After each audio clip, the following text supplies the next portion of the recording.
How are you all? Yes. Now we will be starting with, the most important aspect as far as respiration is concerned and exchange of gases are concerned. And this is being explained by one of our scientists. So we will learn this effect as Bohr effect. So don't think that it is boring, but it's rather interesting, and it gives you actually the kinetics of your respiration process, where you will be having a graph, and the graph is represented, okay, so with partial pressures of oxygen on one side and the percentage of saturation of hemoglobin. So what is hemoglobin? Anyone? Yes. It is the pigment which is offering the red color to our blood. So when you start this, what you need to understand, the partial pressures of oxygen in terms of millimeters of Hg, okay, is there, and how much of partial pressure is being exhibited. What is partial pressure? The word partial, it is not complete, it is incomplete. Rather, some amount of the pressure which is exerted by the oxygen gas with reference to the percentage of saturation of hemoglobin is being studied here. So, as you learn this is the origin, as you all know. So, you can see that the graph is slowly, the line is slowly going, and it's not a straight line, but what is happening as you go, it levels off like this. So, you can draw it this way. Now, it is leveling off, and at one particular point, it is trying to reach what is called as the saturation levels are being represented at the peak of the graph, and the entire graph is saturation levels off, and rather it is going as a straight curve after here. And when you start here, what is your right side?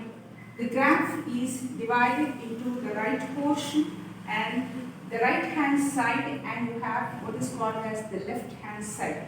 What is the left hand side indicating? It is showing one thing, what is called as affinity on the left.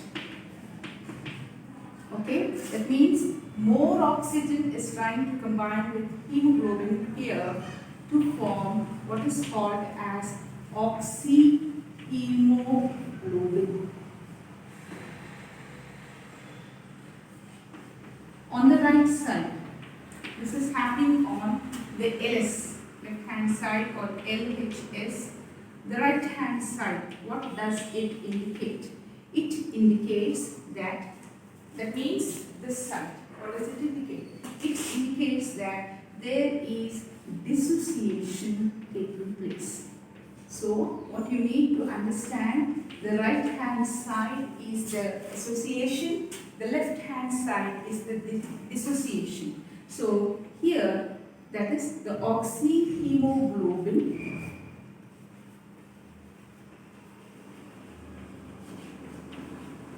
is split into reversible reaction with oxygen and Hb, and this oxygen is being delivered to the cells and tissues for the supply of oxygen to the cells and tissues, wherein the glucose molecule is combining with oxygen to generate carbon dioxide, water and ATP.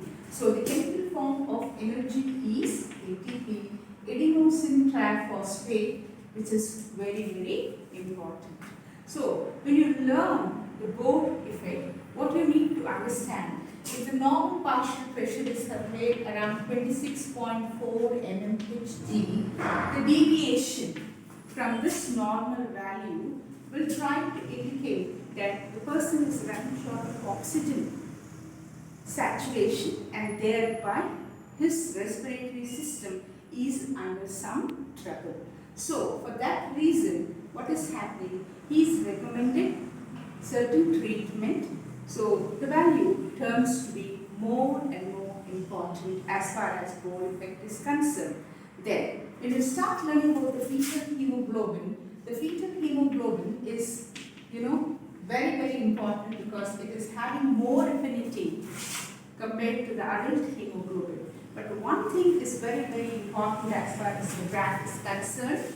The oxygen molecule, when the first oxygen molecule is combining with the hemoglobin, there is, allosteric effect exhibited, and this allosteric effect is trying to change the shape of the hemoglobin molecule, and it is trying to keep the hemoglobin sites exposed for another 3 oxygen molecules to combine, so that it tries to combine with oxygen to form oxyhemoglobin, so that ultimately one hemoglobin molecule can combine with 4 molecules of oxygen at once. So this is how it is being expressed, and the steep of the curve is just very, very, very clear at the beginning, and what is happening is in the later stages it levels and peaks off, reaching the saturation level, because after particular time we cannot expect 100% of saturation of hemoglobin molecule with oxygen, but it can be only 97% under normal conditions. So this is about the Bohr effect, and now we switch on to the PowerPoint to explain what is the relevance of hemoglobin in connection with oxygen to form oxygen.